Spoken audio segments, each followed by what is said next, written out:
Kanye West and Bianca Sensori got into a huge argument after he refused to listen to her plea not to include anti-Semitic lyrics in the release of Vultures, with her friends accusing her of exploiting him for free advertising purposes. Kanye West and Bianca Sensori quarreled after she warned him not to say anti-Semitic language during a listening party for his new album, according to inside sources, who say the anger was the reason for his wife's absence from New York. Events and parties after last week. The controversial rapper, 46, 29 years old, warned against singing the words of his new album and thus refused to attend the planned events in New York the next night. These are people close to the Australian designer who have recently become the title because they were wearing raincoats clearly, nothing, fearing it is used to promote the version. The last recording of their arguments was Friday because Kanye lost it when they cut his song at the previous day event because of his unacceptable words, a source close to Bianca. Bianca is trying to say that he shouldn't include any more anti-Semitic lyrics, especially after the backlash he received in Dubai for the first anti-Semitic lyrics appearing on the album. They continued. Kanye took out all his frustration about this on Bianca because he literally didn't have anyone else who wanted to hear his bullshit. He used her for free publicity, put her on his album covers, used her as a model, and she allowed him that control. She effectively became an accessory, like a remote control doll, with which he could do whatever he wanted. When the rapper appeared in New York on Friday for an official listening event at UBS Arena, Bianca was not by his side and did not attend the $300 a ticket after party at Harbor Nick rooftop nightclub. The server was in white with Kanye, who was said to have arrived in a bad mood, wearing a mask that covered his face and left after 10 minutes, much to the disappointment of organizers. Another source told DailyMail.com. Kanye actually made fun of the people who threw him at the after-party and he didn't seem to care.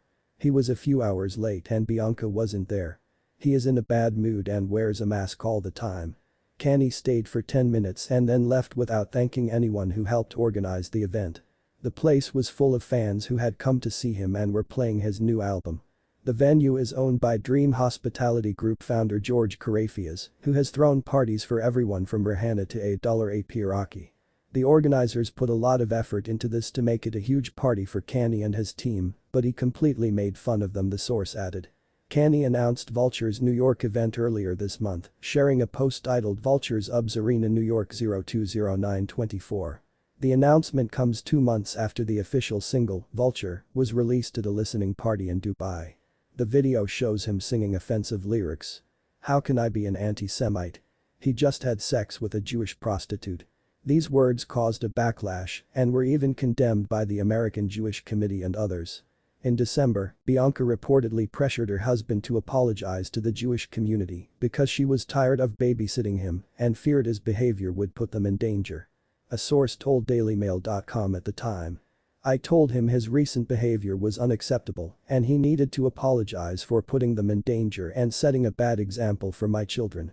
Bianca is really tired of the attention she's getting and she knows that's not who he really is, but it makes him feel like she's an anti-Semite, which is far from the truth. She has a lot of Jewish friends that she loves very much. And he knows that." Kanye acknowledged his behavior on Instagram, telling his 19 million followers in Hebrew, "I deeply regret any pain I may have caused." Samia's words in Dubai and his praise of Hitler at a listening party in Sin City in December. Bianca is noticeably absent. During his speech, he said that all the rich bastards in the room made their children go to Zionist schools. The source added. "This makes Bianca very upset and he does it anyway. He was just waiting for her to leave. By the time she found out what he had done and said, it was too late. Now she's at a point where she's starting to fear for her safety, not because Kanye has hurt her or anything like that. Rather, she was worried that a Jewish extremist would do something to hurt them." Kanye's anti-Semitic behavior began in October 2022 when Kim Kardashian's ex-husband tweeted that he was planning to commit a deadly scam against Jews.